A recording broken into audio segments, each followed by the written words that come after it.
먼저 두 가지 개념적으로 먼저 설명을 드리고 수학적으로 좀 설명을 드릴 건데 이게 PCA는 그렇게 수학적으로는 만만치는 않습니다. 네, 조금 어려운 부분이 좀 있어요.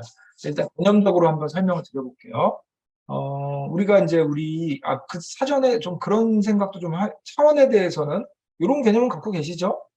그러니까 차원이 늘 이렇게 있으면 요 x1, x2, x3 얘네들이 축의 개수입니다. 축의 개수. x1, x2, x3 이렇게 되는 거죠. 4, 5, 네 번째, 다섯 번째는 못 그리는 거예요. 그리지도 않고 그릴 수도 없습니다. 그 다음에 여기 찍히는 점들이 요 데이터 개수죠. 데이터가 여기가 만약에 100개다. 그러면 점이 100개가 찍히는 거죠.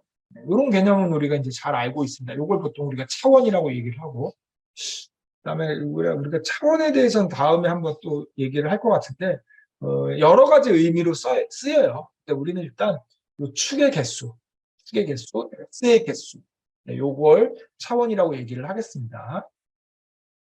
근데 그런 수업 한번 했었나요, 우리? 그 스칼라, 벡터, 매트릭스, 뭐 텐서 이런 얘기를 하면서 스칼라는 숫자 하나, 0차원, 벡터는 숫자 이렇게 한 줄로 돼 있는 거. 그래서 얘는 이제 뭐 1차원. 매트릭스는 이렇게 돼 있는 애들. 얘는 3차원. 그다음에 텐서는 이렇게 돼 있는 애가 뒤로도 있는 거. 이렇게. 4차원. 텐서부터 4차원, 그다음에 5차원, 6차원은 그냥 4차원 텐서, 5차원 텐서, 6차원 텐서. 우리 보통 이런 얘기 이거 수업 시간에 언젠가 한번 한 거 같은데. 요때 스칼라 0차원, 벡터 1차원, 매트릭스 3차원 이렇게 얘기할 때 이 차원이라는 숫자와 우리는 지금 뭐만 갖고 얘기하는 거냐면 이 벡터만 갖고 얘기하는 거예요. 그래서 이게 숫자가 하나, 둘, 세 개면 3차원이라고 얘기를 하는 겁니다. 우리가 이거를 나타낼 때 x1, x2, x3를 나타낼 때 이렇게 나타내죠. x1, x2, x3 이런 식으로 쓰잖아요. 그래서 1, 2, 3 뭐 이런 식으로 쓰잖아요. 이거는 계속 우리가 무슨 노테이션을 쓰고 있는 거냐면 이 벡터 노테이션을 쓰고 있는 거예요. 벡터예요, 벡터.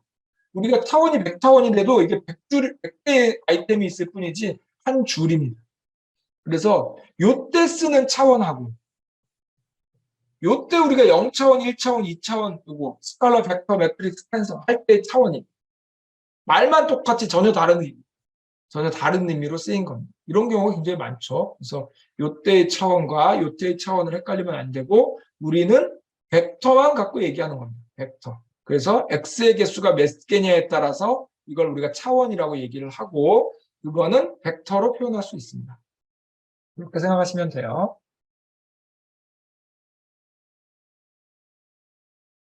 그래서 우리 그 PC 뭐죠? PC 말고 서포트 벡터 모션 할 때 그런 얘기 했었어요. 데이터가 이렇게 같이 섞여 있는데 이런 아이들 뭐 이런 식으로 데이터가 이렇게 섞여 있는데 요 안에 있는 아이들하고 요 밖에 있는 애들하고 구별하고 싶은데 선형으로 선을 그어서 하고 싶은 거예요. 동그라미 말고 선을 그어서. 그러면 제일 좋은 방법은 이거를 원래 만약에 우리가 x1, x2가 있었으면 x3를 만들면 되죠. x3는 어떤 식으로 만들면 되냐면 x1의 제곱 x2도 있으니까 x1의 제곱 더하기 x2 제곱하면 깨끗하겠네요. 이런 식으로 x3를 만들면 차원이 이렇게 늘어나면서 x3의 특징이 어떤 특징이 나오냐면 조그만 애들 요 원점 중심 위에 있는 애들은 요거의 제곱이니까 요 밑에 x3의 바닥 쪽에 많이 놓일 거고 바깥에 있는 애들은 제곱 절대값이 크니까 당연히 x3가 커지겠죠. 위로 올라가서 이렇게 분포하겠죠. 그때 여기 딱 면을 그으면 되는 거죠. 우리가 흔히 말하는 하이퍼플레인. 딱 그으면 두 개를 잘 나눌 수 있죠. 그래서 서포트 벡터 머신은 기본적으로 우리가 차원을 늘리는 개념이었어요. 그래서 이걸 다항식으로 폴리노미얼 늘리면 만약에 10차원까지 가겠다. 그럼 x1의 제곱, x1의 3승, 4승, 5승, 10승까지 늘리겠다는 거죠.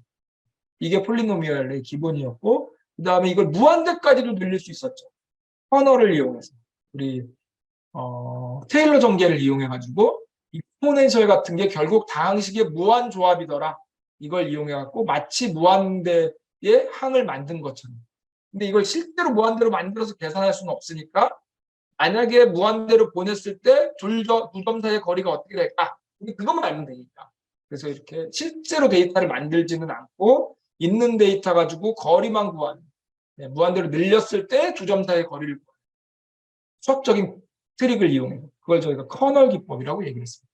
그래서 기본적으로 우리가 머신러닝에서 뭔가를 잘하기 위해서는 x를 늘려야 돼요. 없는 것보단 늘리는 게 좋습니다. 그러나 늘리다 보니까 우리가 역습을 맞은 거죠. 차원의 저주가 있네? 이렇게 되는 거죠. 그러면 정보를 이 상태에서 그렇다고 x3를 안 만드냐?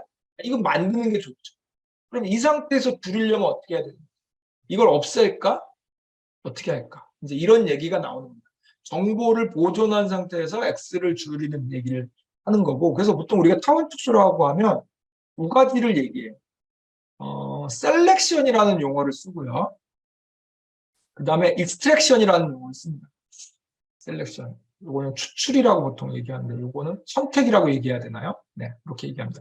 예를 들어서 x가 우리가 x1부터 x10까지 있어요. 그러면 이 중에서 우리가 선택하는 거예요. 야, 우리가 생각할 때 x5는 별로 안 좋은 것 같은데? x7 별로 안 좋은 것 같은데? 그래서 우리가 봤을 때 정보를 별로 많이 담고 있지 않은 거. 우리 y-값을 분류하기 위한 정보입니다. 그거를 버리는 거예요.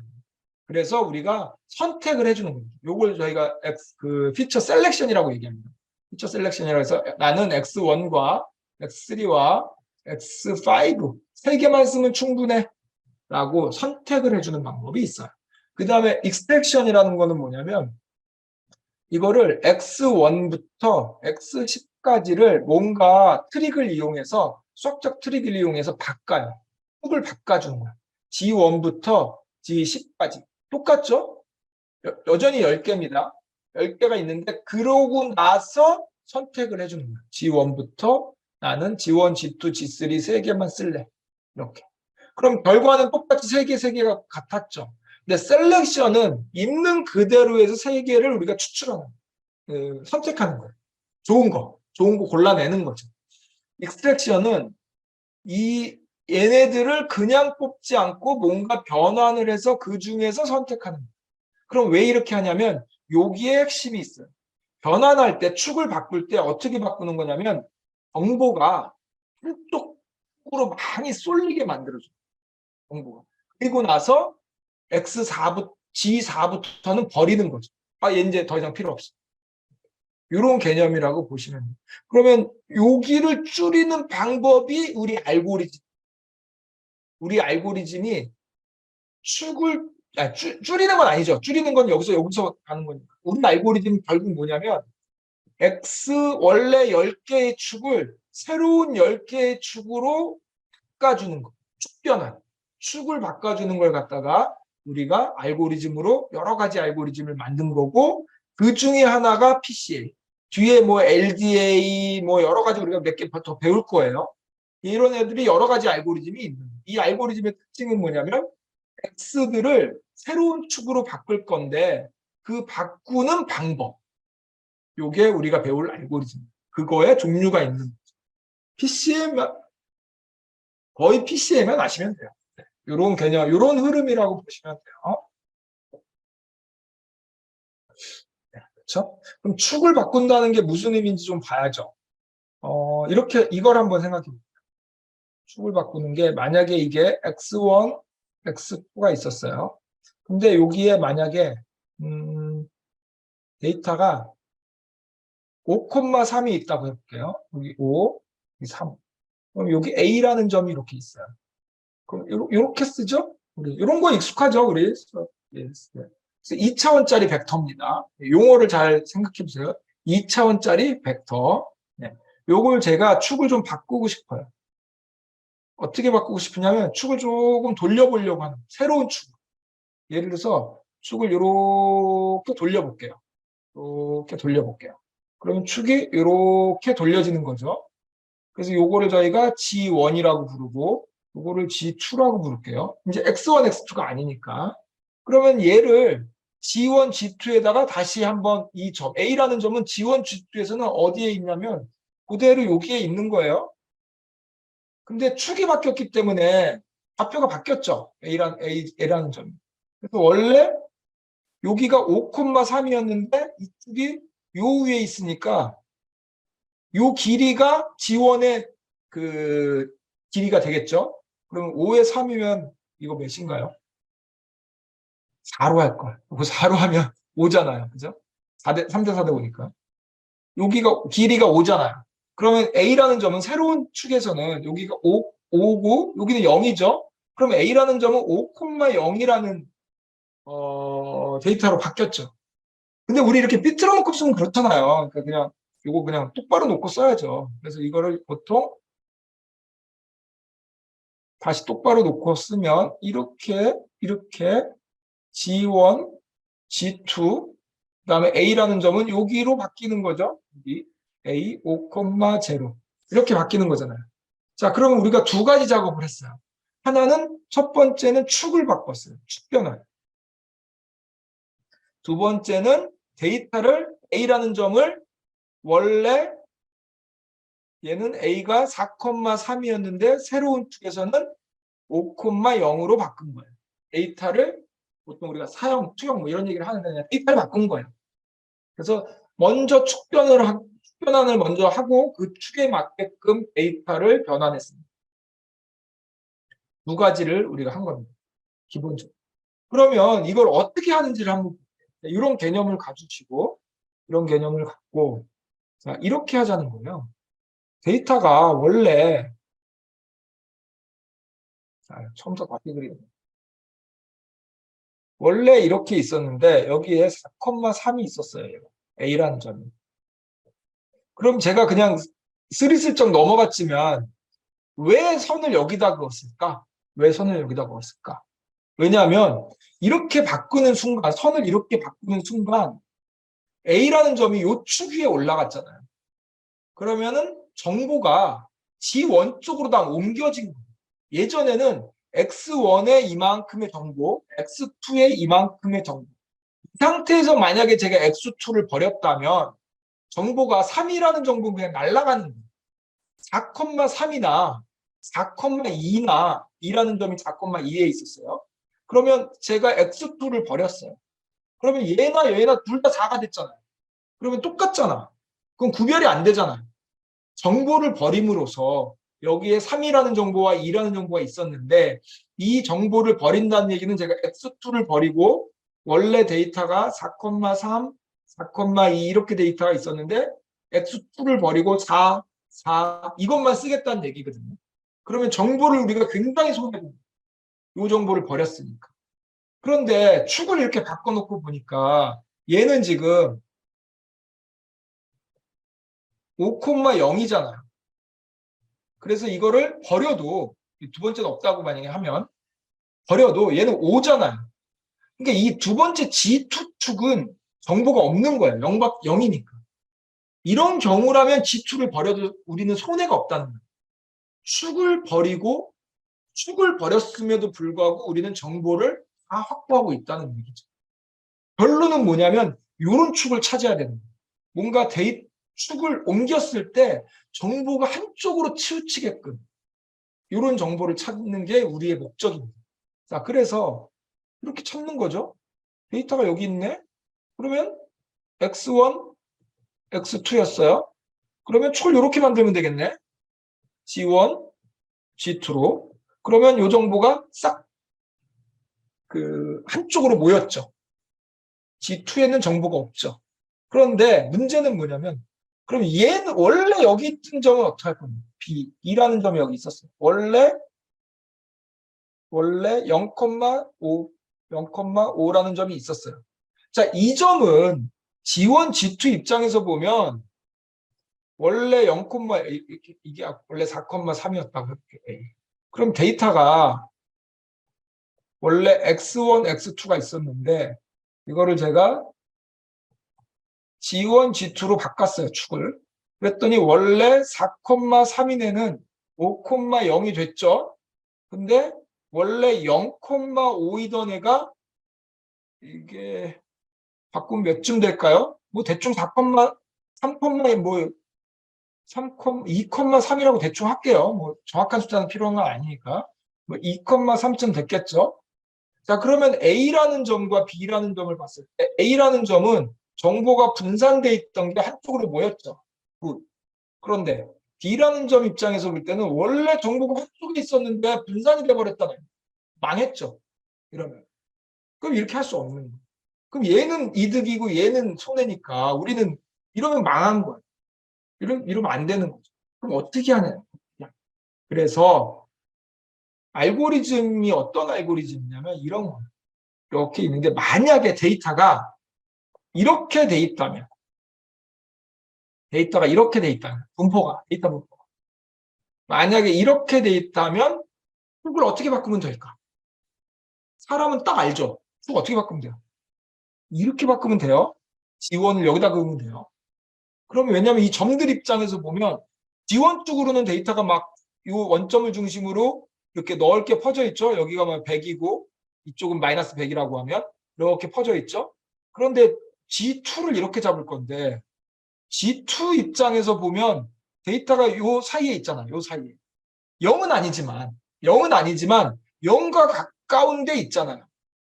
그렇죠? 그럼 G1, G2 데이터를 쓰면 아마도 G1 데이터, G2 데이터는 G1은 막 100도 있고 90도 있고 막 이렇게 있겠지만 G2는 아마도 뭐 요 가까운 1, 마이너스 1, 2, 마이너스 2 이런 점일 거라는 거죠.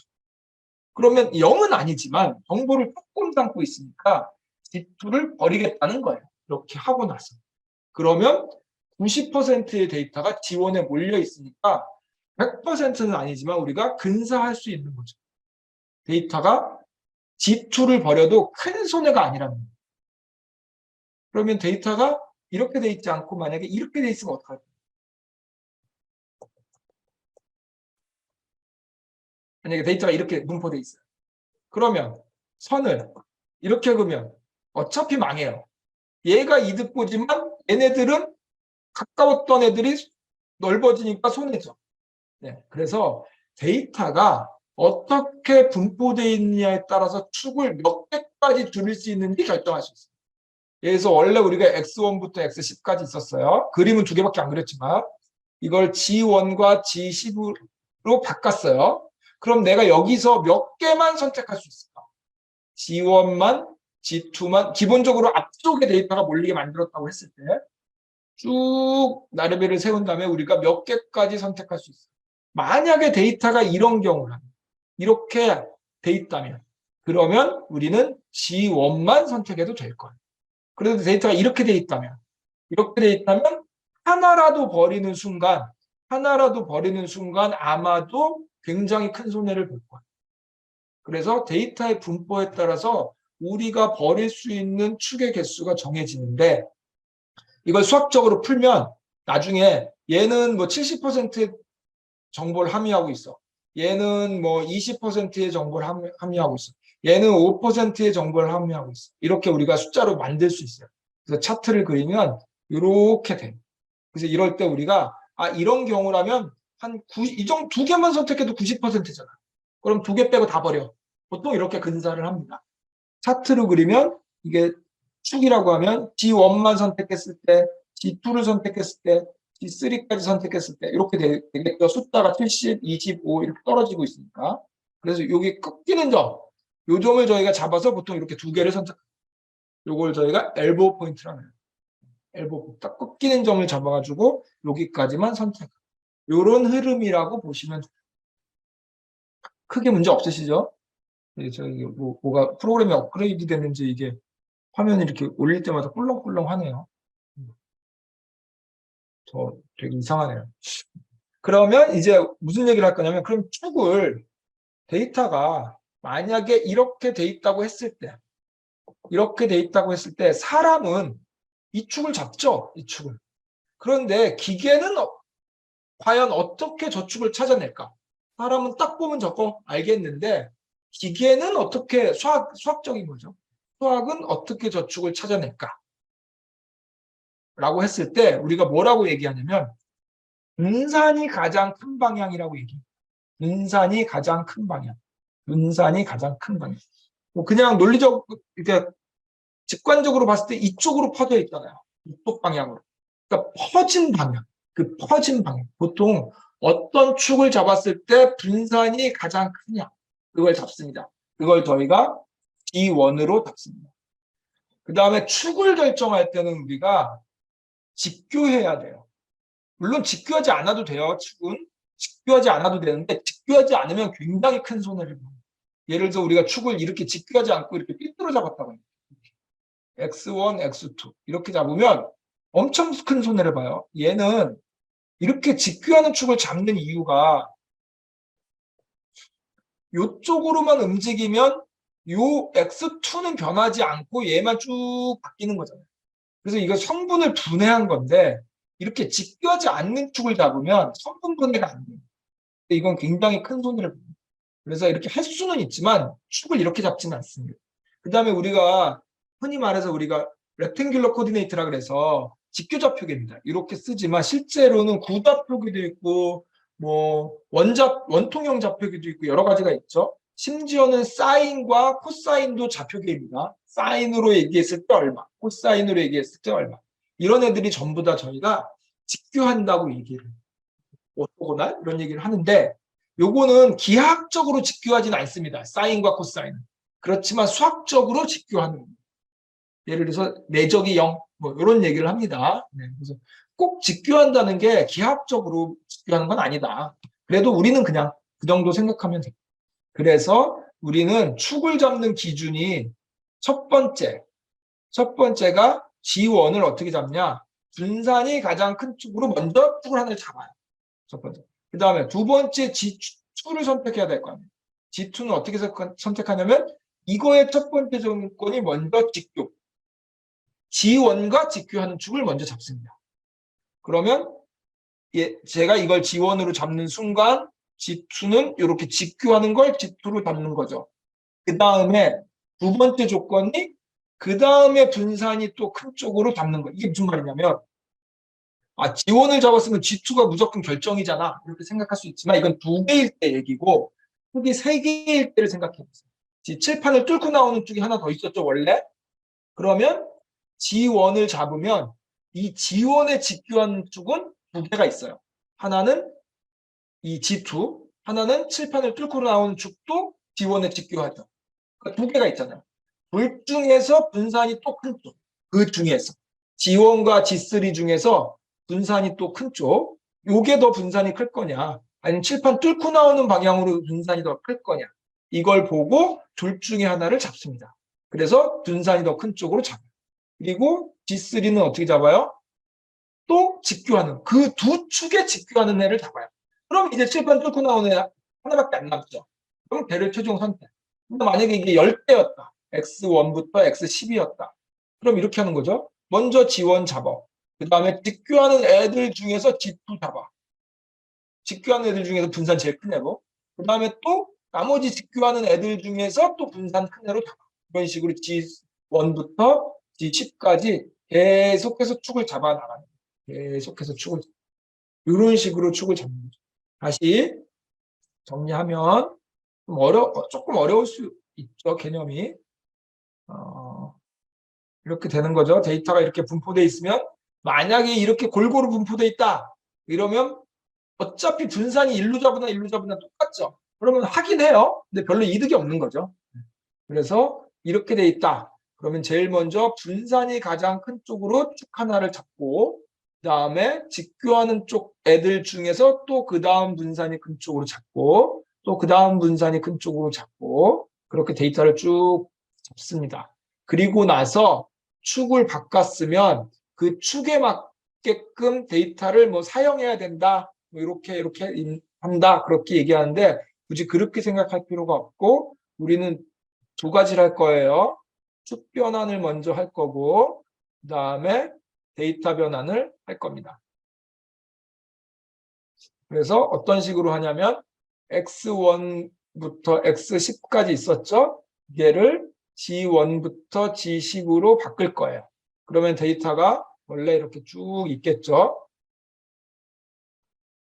X1부터 X10까지 얘를 이렇게 쭉 다시 G1부터 G10까지 데이터들을 다 숫자를 여기로 바꿔서 옮겨서 쓸 거예요. 축변환을 먼저 하는 건 뭐냐면 축변환을 수식으로 굳이 쓰자면 이렇게 쓸 수 있어요.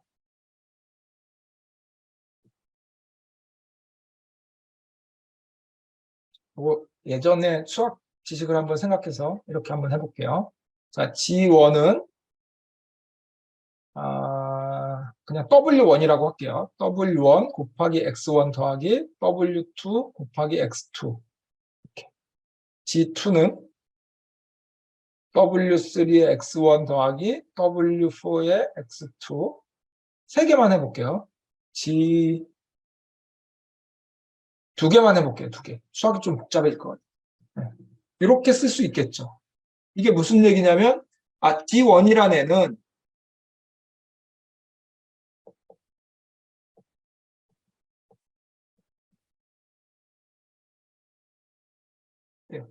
자, 데이터가 이렇게 들어있는데 X1이 만약에 5,3이었어요. 4,3이었어요. 그러면 G1, G2로 바뀔 때 요거를 추식을 써줘야 될 거 아니에요. 이렇게 하라는 거죠. 이렇게. 그래서 저희가 PCA가 하는 역할은 뭐냐면 이 W들을 구해내는 거예요. W들을 구해내는 거예요. 그래서 다시 저걸 만약에 구했다. 그러면 수식이 어떻게 바뀌냐면 다 G1은 만약에 예를 들면 2x1 더하기 3x2 이렇게. G2는 4x1 더하기 5x2 이렇게 바꾸면 이 W들을 찾아내면 우리가 축변환을 한 거예요. 그래서 축변환이라는 거의 의미는 뭐냐면 이 축을 G1과 G2를 새로 정의해 주는 거예요. 근데 정의할 때 막무가내로 정의하는 게 아니라 X1과 X2가 들어가면 G1이 나와야 되고 X1과 X2가 또 들어가면 G2가 나와야 되는 거죠. 그럼 이대로 계산을 해주면 여기에다가 4,3이었으니까 자, G1은 어떻게 될까요? 새로운 G1은 2 곱하기 4 더하기 3 곱하기 3 그래서 자, 8, 9, 17인가요? G1 여기 17이 들어가는 거예요.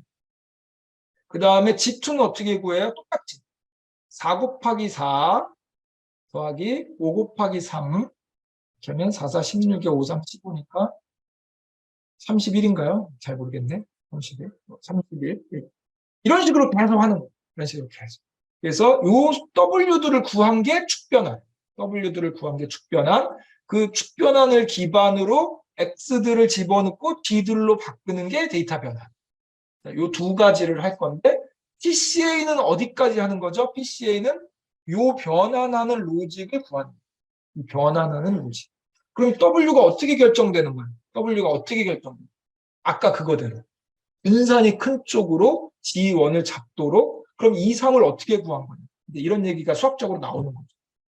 요거 혹시 하실 수 있나? 요거를 좀 깨끗하게 쉽게 쓸 수 있는 방법이 있어요. 요걸 어떻게 쉽게 쓰냐면 이렇게 쓰는 거 노테이션 되실라나 모르겠네요. G2는 자리가 없네. 좁혔어. 잠깐만. 이런 것도 있는 것 같은데. 네.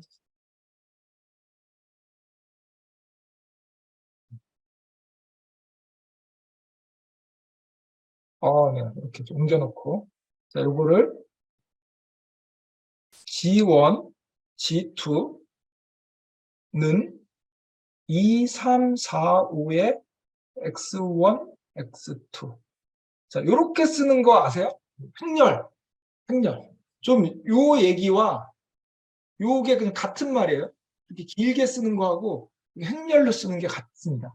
그럼 얘도 마찬가지죠. G1, G2 이렇게 한 다음에 는 W1, W2, W3, W4 한 다음에 X1, X2 이렇게 되는 거죠.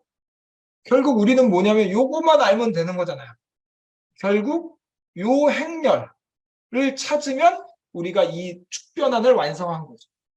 그래서 이거를 저희가 변환 행렬 뭐 이런 식으로 부르죠. 요 축변환 행렬. 요 행렬을 찾는 게 우리의 목적입니다. 요 행렬을 찾으면 요 숫자를 찾은 거고 요 숫자를 찾으면 데이터를 X들을 G로 다 바꿀 수 있는 이런 개념이 되는데 그러면 어떻게 찾을까는 조금 더 이제 수학적인 얘기가 들어가는 거죠. 개념은 이렇습니다. 다시 한번 좀 어렵지만 좀 정리를 해볼게요. 우리는 특변환을 먼저 하고 그 특변환의 규칙에 따라서 데이터를 다시 뿌리려고 합니다. 그러면 기하학적으로 보면 이렇게 되는 거예요. 먼저 이 축을 찾은 다음에 이 축에 맞는 게끔 이렇게 옆으로 돌려서 보는 거죠. 이 데이터들을 다 새로운 데이터로 뿌리는 겁니다. 그래서 수학적으로 보면 이런 수식이 되는 거고 이런 행렬식을 만들고 이 W들을 찾으면 알고리즘이 이 행렬식을 찾은 거죠. 그럼 이 행렬에 넣으면 X1, X2 넣는 순간 G1, G2가 다 나오는 거죠. 그리고 나서 그 정보에 포함되어 있는 그 포션에 따라서 우리가 G1부터 G2 몇 개를 선택하냐. 지금 2개밖에 없지만 10개라고 하면 10개 중에 몇 개를 선택할 수 있습니다. 이 몇 개를 선택할지는 사용자의 선택입니다. 사용자의. 알고리즘은 무조건 10개 있으면 10개로 만들어져요. 그런데 그 중에서 내가 2개를 쓸지 3개를 쓸지는 사용자가 선택하는 거예요. 뭘 기준으로? 몇 %나 정보를 갖고 있는 거예요. 그 알고리즘이 그걸 줘요. 그걸 보고 나는 90%면 돼. 나는 95는 있어야 돼. 나는 80만 있어도 돼. 그걸 가지고 우리가 선택을 하는 겁니다. 이런 개념, 수학적으로는. 그리고 대학적으로는 이렇게 했는데 분산이 제일 큰 쪽으로 하나 선택하고 거기에 직교하는 애들 중에서 그 다음 분산이 큰 쪽, G2, 그 다음에 직교하는 애들 중에서 그 다음 분산이 큰 쪽, G3 이런 식으로 순차적으로 뽑아내는 거다. 그래서 이득은 뭐냐면 이런 데이터일 경우에 요거죠. 이런 데이터일 때 A 같은 경우에는 원래 정보가 4, 3 분산이 돼 있었는데 5, 0으로 한쪽으로 몰린 거죠. 근데 B 같은 경우에는 원래 몰려 있었는데 분산이 되는 거니까 이건 망한 거죠. 그래서 우리가 분산이 큰 쪽으로 그 축을 잡아야 된다. 만약에 데이터가 이렇게 분포되어 있다면 이득이 없다. 이렇게 생각하시면 되겠습니다. 네. 혹시 질문 있으실까요? 조금 어렵나요? 이 두 가지는 생각하세요. 우리가 실제 할 때 해야 되니까 축 변환 먼저 하고 데이터 변환한다. 우리 사이킨런의 메소드로 얘기하면 핏하고 트랜스폼 합니다. 우리 전처리 할 때 그렇게 했었잖아요. 핏하면 뭐죠? 규칙 찾기. 트랜스폼 하면 적용하기. 이렇게 돼 있었잖아요. 마찬가지로 핏하면 이 축을 찾아줘요. CA가. 트랜스폼 하면 그 축에 맞게 데이터를 다 바꿔줘요. 그래서 핏과 여전히 트랜스폼 사이킨런에서 거기에 맞춰서 만드는 거예요. 자, 그런 얘기를 지금 여기서 하고 있는 거예요. 수형이라는 말이 그런 말입니다. 이건 매니폴드에 관련된 얘기인데 뭐 지금 저희가 배우는 건 아니에요. PCA가 이렇게 되는 거죠. 분산 보존 뭐 이런 얘기를 하고 있습니다. 네, 분산 보존 이렇게 주성분 요게 지축이겠죠. 우리가 원하는 게 바꿔가면서 어떻게 되는지. 자, 그러면 수학적으로 알고리즘이 이걸 어떻게 풀어내는지 이걸 보려고 하면 수학이 조금 어렵죠. 이렇게. 먼저 공분산이라는 걸 먼저 찾아요. 공분산. 그래서 우리가 공분산 행렬이라는 걸 만듭니다. 공분산 행렬. 좀 설명을 드릴게요. 일단 들어보세요. 공분산 행렬이라는 걸 만듭니다. 그래서 공분산 행렬을 만들어서 결국 PCA 계산은 어떻게 하냐면 결국 이런 얘기예요. 이렇게 수식을 만들어 놓고 분산이 최대화가 되는 그 분산을 최대로 만드는 조건을 찾는 거죠. 근데 제약 조건은 직교해야 되잖아요. 다시 우리가 아까 말로 쓸 때는 분산을 최고로 하는 아이들 중에서 다시 직교하는 아이들 중에서 분산을 최고로 높은 애들을 찾는다. 이렇게 얘기했지만 이걸 수학적으로 얘기하면 제약 조건이 직교죠. 직교하는 애들 중에서 찾아야 되니까. 제약 조건이 직교입니다. 그래서 아이겐밸류의 거리를 구하면 1이 된다. 뭐 이런 얘기고 제약 조건이 이런 상태에서 목적 함수라는 걸 우리가 만들고 그거를 최대화. 결국 우리는 목적 함수를 뭘로 만들었어요? 분산 가지고 만들었겠죠. 공분산 가지고 만들었어요. 그래서 그거를 최대로 만드는 문제. 결국 수학적으로는 뭐냐면 제약 조건이 이럴 때 이 목적 함수를 최대로 만드는 얘를 찾다. 이런 얘기죠. 엄청 많이 들어본 얘기죠. 우리 그 리그레션 할 때도 이런 얘기를 했었어요. 코스트 펑션이라는 걸 만들어 놓고 그거를 최소로 만드는 웨이트를 찾자. 이런 얘기를 했었죠. 이게 거의 머신러닝에서 동굴로 나오는 방법론이에요. 그래서 우리는 목적 함수를 분산을 이용해서 만들어 놓고 그거를 최대로 만드는 얘네들을 찾자. 조건은 뭐냐면 요거일 때. 이렇게 되는 거죠. 요거를 그 수학에서는 굉장히 유명한 라그랑지안이라는 애가 있어요. 이거 라그랑지안이라는 사람이에요. 사람이 만든 거예요. 그래서 라그랑지안으로 보통 얘기를 하면 라그랑지 승수법이란 걸 이용해가지고 우리가 이것까지는 알 필요는 없습니다. 라그랑지안 함수를 이용해서 요 문제를 푼다. 요 정도만 생각하시면 돼요. 우리는 뭐까지만 해주면 되냐면 이거는 그냥 수학적인 거니까 우리는 뭐만 해주면 되냐면 조건이 이거일 때 이 목적 함수를 최대로 만드는 변수들을 찾자. 이게 저희의 목적입니다. 그러면 여기에 나오는 제약 조건이 말로 얘기하면 뭐냐면 직교하는 축들은 직교해야 된다. 이게 제약 조건. 그다음에 목적 함수는 뭐가 되겠어요? 우리 입장에서는 아마도 분산을 가지고 만들었겠죠. 분산.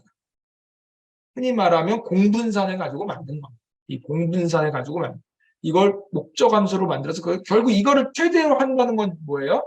분산을 최대로 하는 축을 찾자. 이렇게 얘기가 풀어지는 겁니다. 수학은 좀 어렵습니다. 이게 벌써 미분도 나오고 라그랑지안이라는 것 자체가 좀 어려운 수학이에요. 학부 과정이 없는 아니죠. 고교 과정이 없는 수학이니까 있나요? 네, 일단 대학 수학에서 배우는 거니까 대학 수학에서도 학교에서 배우죠? 네, 배우겠죠? 일반 공대도 배우나요? 문과 쪽 계열은 당연히 안 배울 것 같고 네, 그러니까 꽤 고급 수학입니다. 근데 우리 머신러닝에서 너무 많이 나와요. 네, 그런 건 알 필요 없고 하여튼 목적 함수를 최대로 만드는 어떤 걸 찾자. 단 조건이 있을 때. 이게 거의 틀이라고 보시면 돼요.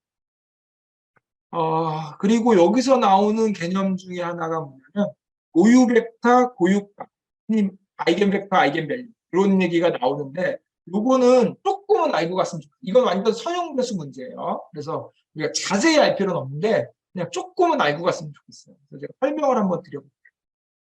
개념만. 수식은 말고. 수식은 너무 어려워. 이렇게 생각하시면 돼요. 어떤 행렬이 있는데 선형대수 우리 배우셨죠? 조금 어느 정도 기초는. 네, 행렬이라는 개념은 아시죠? 어느 정도 행렬이 있는데 거기에 원래 우리 x들이 우리 그 값들이에요. 우리 데이터들. 이거를 곱한 애들을 갖다가 이대로는 너무 복잡한 거예요. 그래서 우리가 조금 더 다르게 쓰고 싶어요. 어떻게? 그 x들에다가 어떤 그냥 숫자값, 스칼라 값을 곱했더니 이게 두 개가 같더라.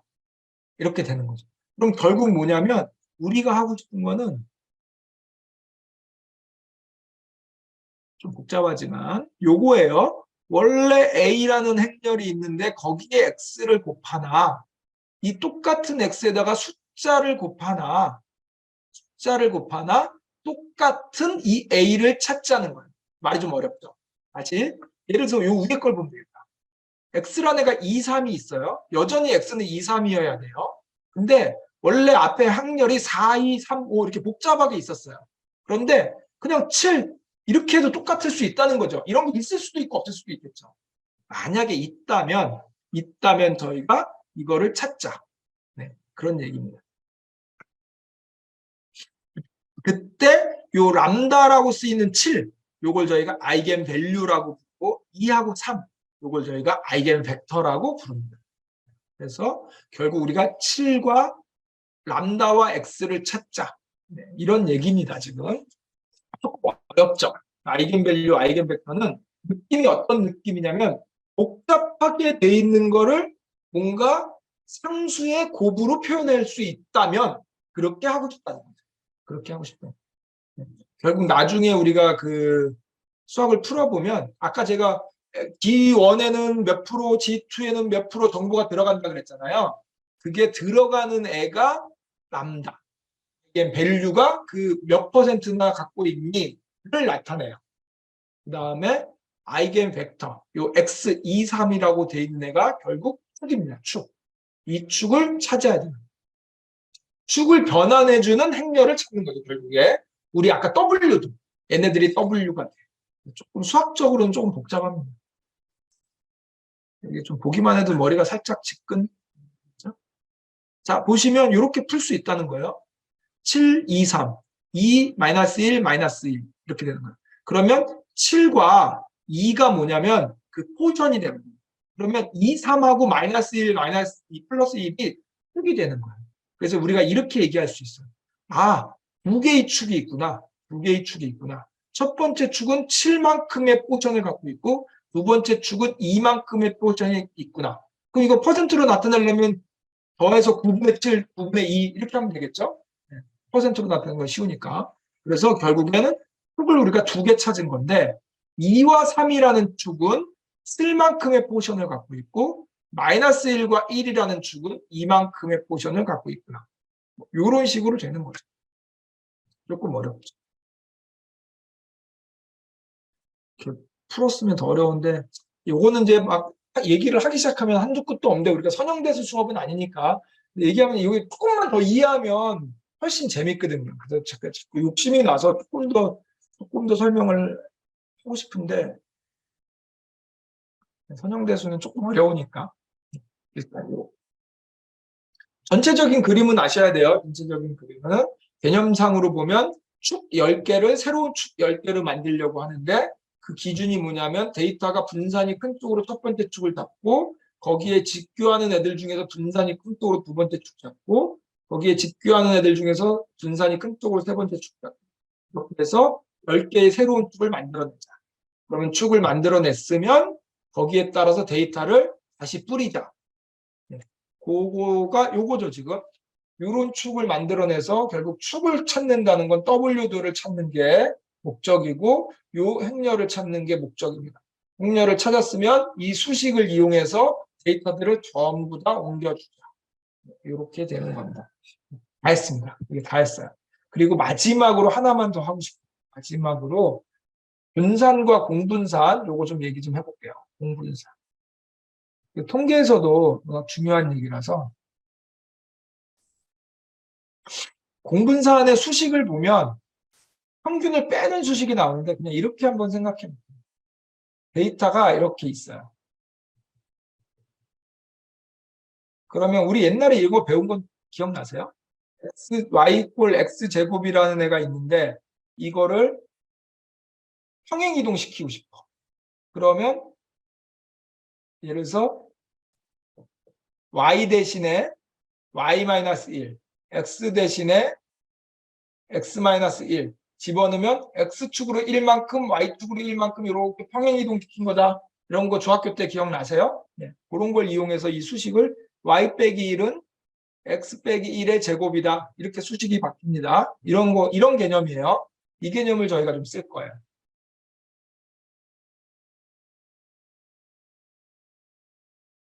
공분산에 보면 x-x 평균이라는 개념이 들어오고 y-y 평균이라는 수식이 들어가요. 이게 무슨 의미일까? 이게 무슨 의미일까? 결국에 축을 이렇게 평행 이동시키겠다. 요 뭉텅이를 이쪽으로 이렇게 평행 이동시키겠다는 거예요. 그래서 이런 새로운 축에다가 다시 그리겠다는 거예요.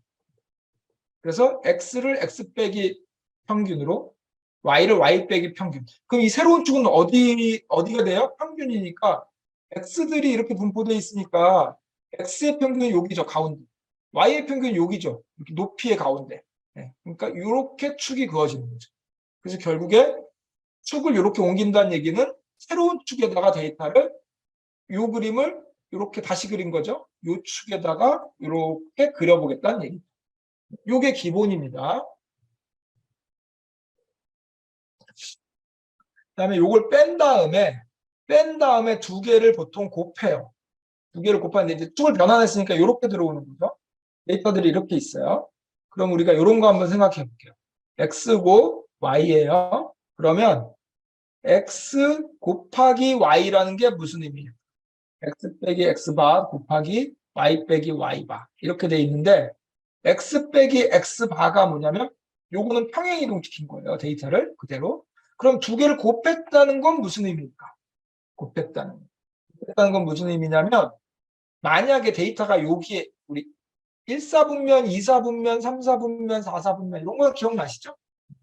이렇게 있을 때 데이터가 1사분면에 만약에 있다면 데이터가 1사분면에 있다면 x 곱하기 y는 양수로 큰 값이 되겠죠.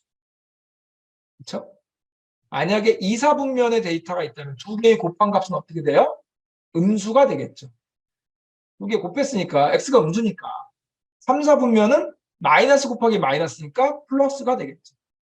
4사분면은 역시 마이너스가 될 거예요. 그럼 제가 이 데이터들을 다 곱해서 더할 거예요. 그리고 개수로 나눠줄 거예요.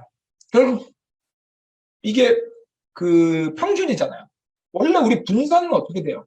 x 빼기 x 바의 제곱을 받아해서 평균으로 개수로 나눠주잖아요. 이게 x의 분산이죠. x의 분산. 근데 요거 이렇게 쓸 수도 있지만 이렇게 쓸 수도 있죠. x 빼기 x바 두 번 쓸 수도 있죠. 이렇게 쓸 수도 있죠. 분산은 x들끼리의 뭔가 얘기고 공분사는 x와 y와의 관계입니다. 그러다 보니까 수식이 뭐가 바뀌었어요? 이게 이렇게 간 건 그대로. 요 자리에 y로 바뀌었죠. 원래 자기 자신하고 얘기하던 거를 y의 관계로 바꿔준 이게 공분산 수식이 됩니다.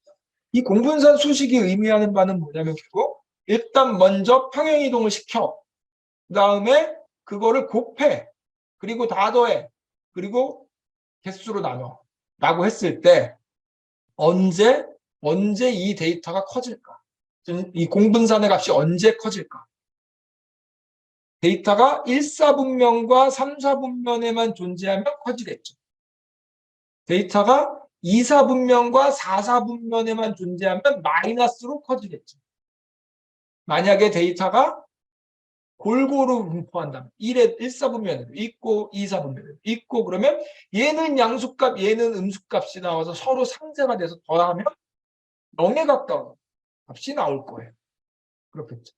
그래서 공분사는 어떤 의미를 갖고 있냐면 만약에 데이터가 이런 방향으로 돼 있다. 그러면 양수값이 크게 나올 거고요. 데이터가 이런 방향으로 돼 있다. 그러면 음수값이 크게 나올 거고요. 퍼져 있다. 그러면 0에 가까운 값이 나올 겁니다. 이게 공분산이 의미하는 수학적인 의미예요. 굳이 제가 이걸 자세히 설명해야 되나 싶은데 그래도 알아두면 너무 좋잖아요. 분산이 의미하는 거는 자기들의 분포가 어떻게 되어 있느냐. 그러니까 편차죠. 편차가 평균이 얼마나 되느냐. 이런 얘기고 얘는 결국 조금 의미상으로는 전혀 달라요. 수식은 비슷하고 우리가 쓸 때는 통계에서 비슷하게 쓰는데 실제 의미상으로는 데이터가 이런 쪽으로 분포하냐 이런 쪽으로 분포하냐 넓게 퍼져 있냐 이런 얘기예요. 이게 공분산입니다. 근데 공분산의 특징은 데이터가 원래 1, 2, 3, 4 이렇게 있든 하고 100, 200, 300 이렇게 있든 두 가지 시스템을 비교해 보면 당연히 두 번째 시스템의 공분산이 크겠죠. 왜냐하면 얘는 값 자체가 1 곱하기 2 곱하기 3 곱하기 이런 얘기고 두 번째 시스템은 100 곱하기 200 곱하기 300 곱하기 이렇게 되는 거잖아요. 그러면 형평성이 안 맞잖아요. 그래서 그거를 스케일링을 해줍니다. 뭘로? 이 전체 값을 공분산을 갖다가 x의 분산과 y의 분산을 곱한 걸로 나눠줘요. 그러면 스케일링이 되겠죠. 그래서 이렇게 나눠준 게 뭐냐면 상관계수예요. 우리가 흔히 통계에서 배웠던 피어슨 상관계수의 수식이 이거예요. 뜯어보면 공분산 나누기 분산이에요. 물론 이거 스케일 맞추려면 루트 씌워야 되겠죠. 네.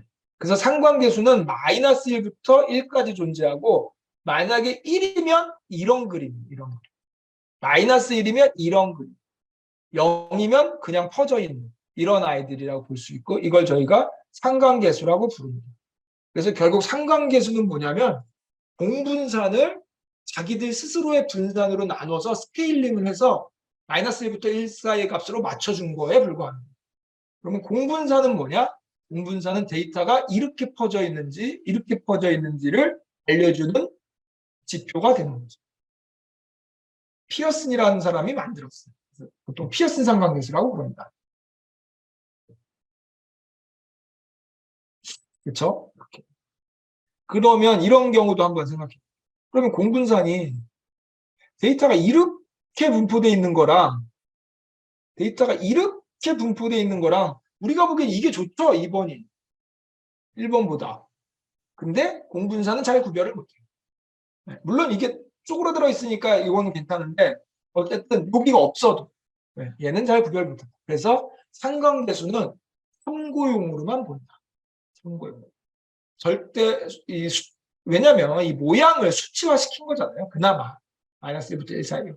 그래서 상관계수가 1이라고 해서 무조건 상관도가 높다라고 보기는 어려워요. 그럴 가능성이 많은 거지. 데이터의 모양에 따라서. 그런 좀 게 있습니다. 그래서 상관계수가 엄청 정교하게 만든 계수가 아니라는 거예요. 대충 만들은 거라는, 대충이라고 하면 안 되지. 상관계수가 정확히 나타내지는 않는다는 거예요. 왜? 플러스와 마이너스, 플러스, 마이너스 이 두 개를 곱한 값, 곱해서 더한 값이 크냐 작으냐를 나타내는 지수이기 때문에 이 모양까지 정확히 나타내지는 않는 거예요. 이런 개념입니다. 그래서 공분산 개념, 공분산 어디 갔죠? 네, 요겁니다. 요거죠. 분산은 x들끼리의 편차를 평균 낸 거고, 공분산은 x와 y 두 축 간의 그 분포 이거를 평균 내서 보자. 그런 얘기죠. 그래서 보통 우리가 공분산 행렬이라고 얘기하면 이렇게 얘기해요. x와 y의 공분산 행렬이다. 그러면 여기에 어떻게 쓰죠? 공분산. 여기에 x와 y의 공분산. 여기에 x와 y의 공분산. 그다음에 여기에 x의 분산. 거꾸로인가? 기억이 안 나. 확실하게 찾아보고.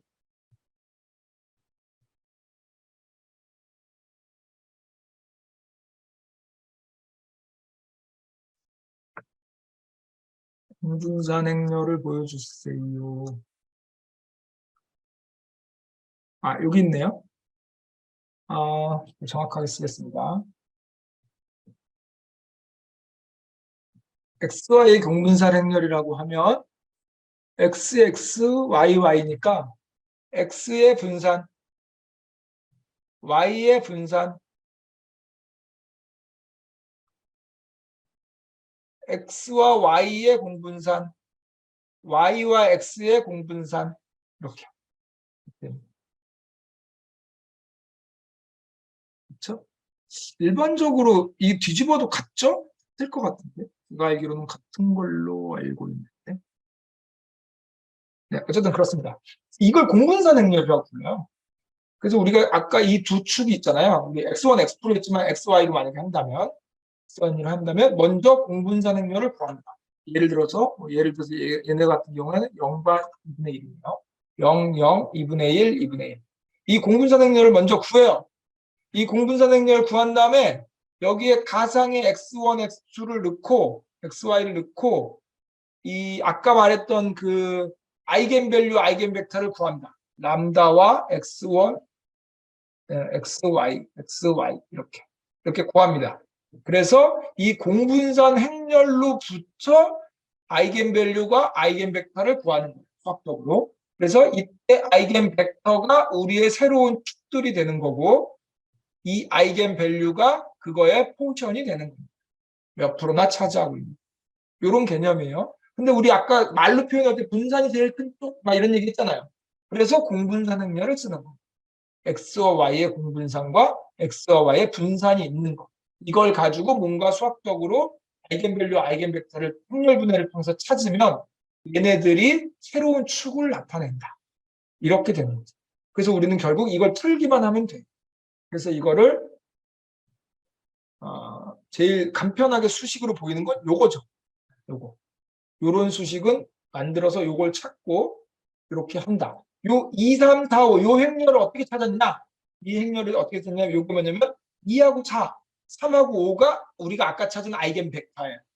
아이겐 벡터. 그리고 이게 몇 퍼센트냐? 이게 아이겐 밸류. 이렇게 되는 겁니다. 헷갈린가요? 나름대로 열심히 좀 쉽게 설명한다고 했는데 약간 선형대수 문제가 좀 들어와가지고 정리 한번 할까요? 공분산 행렬이라는 걸 먼저 구합니다. X와 Y를 하기 위해서 그 공분산 행렬을 이용 가지고 우리가 행렬 분해를 해요. 그러면 아이겐 벡터, 아이겐 밸류라는 게 나와요. 아이겐 벡터가 2, 3, 4, 5 이렇게 되는 거고 아이겐 밸류가 각각에 대해서 숫자가 되는 거예요. 그럼 아마도 이걸로 예를 들면 이렇게 되는 거예요. 우리 2, 3, 4, 5가 있잖아요. 2하고 4가 있고 3하고 5가 있죠. 세로로. 그럼 여기에 람다가 만약 예를 들어서 7, 얘가 3 이렇게 두 개가 나온다는 거죠. 그때 7과 7이 아이겐 밸류, 2, 4가 아이겐 벡터, 3이 아이겐 밸류, 3, 5가 아이겐 벡터. 아이겐 밸류, 아이겐 벡터 쌍은 여러 개가 나올 수 있어요. 그래서 우리는 두 쌍을 구한 거예요. 그 두 쌍을 구했는데 7이 70%, 2, 4라는 축이 70%의 정보를 갖고 있고 3, 5라는 축이 30%의 정보를 갖고 있습니다. 물론 7, 3 이렇게 안 떨어져요. 예를 들어서 5, 2 이렇게 오겠죠. 그럼 이거 퍼센트를 구하면 돼요. 7분의 5가 여기고 7분의 2가 여기에 들어있죠. 아이겐 밸류는 딱 더해서 10이 나오진 않으니까. 이런 식으로 되는 겁니다. 그래서 이걸 아이겐 벡터, 수학적으로는 아이겐 벡터, 아이겐 밸류, 아이겐 벡터, 아이겐 밸류. 이 쌍을 두 개 찾은 거예요. 우리가. 어떻게? 공분산 행렬을 행렬 분해를 통해서 찾은 거죠. 그래서 쓸 때는 어떻게 쓰냐? 자, 이걸 찾았으면 이런 수식을 만들어낼 수 있는 거고 이 수식을 이용해서 x1과 x2를 집어넣고 g1과 g2를 100개씩 찾는 거죠. 그래서 이 데이터를 찾는 게 우리 최종 목표. 이 중에서 G2는 30%밖에 안 돼? 버려. 나 G1만 쓸래. 이런 개념이 나오는 거예요. 의미상으로 따지면 G1이 분산이 가장 큰 쪽. 그다음에 G2는 직교하는 애들 중에서 두 번째로 분산이 큰 쪽. 이렇게 되는 겁니다. 네. 어떠신가요? 조금 어려울 수도 있을 것 같고. 이렇게 하면 PC에 대해서는 진짜 많이 이해하시는 거예요. 딱 뭐만 빼고. 푸는 거 빼고 라그랑지안 푸는 거하고 아이겐벡터, 아이겐밸류 구하는 수식 푸는 거 빼고는 다 하신 거예요. 개념까지는 다 하신 거예요. 자, 푸는 게 궁금하시는 거는 이렇게 이 공분산 구하는 거는 이렇게 수식이 있으니까 공분산 바로 구하면 되고 자 공분산을 구했으면 요 아이겐밸류, 아이겐벡터 구하는 수식 요걸로 아이겐밸류, 아이겐벡터를 구하면 돼요. 그러면 쌍이 나올 거예요. 이런 식으로 7에 2, 3, 2에 마이너스 1. 그러면 7, 2가 우리 포션이 되는 거고 7, 2, 3, 마이너스 1, 마이너스 1 플러스 1. 얘가 우리가 아까 구하려고 했던 얘가 되는 거예요. 요거. 2, 3, 4, 5. 요게 되는 거예요. 근데 이렇게 하면 구한 거죠. 그 다음 우리가 할 일은 뭐예요? 데이터 100개를 요 수식에 맞춰서 다 보내는 거죠. 그리고 나서 뭐 하죠? 선택. 지금은 축이 두 개니까 얘가 7, 2니까 9분의 7%고 9분의 7, 이거 9분의 2만큼의 포션을 차지하고 있다는 거예요. 정보를. 그럼 우리는 딱 보니까 9분의 7, 9분의 2, 두 번째 거 버려. 이렇게 되는 거죠. 그럼 첫 번째 축만 써도 괜찮겠구나. 이렇게 되는 거죠. 일반적으로는 축이 두 개가 아니죠. 그러면 10개잖아요. 우리 계속. 그럼 요 쌍이 10개가 나오는 거예요. 쌍이 10개. 그 중에서 우리가 몇 개만 선택하면 돼요.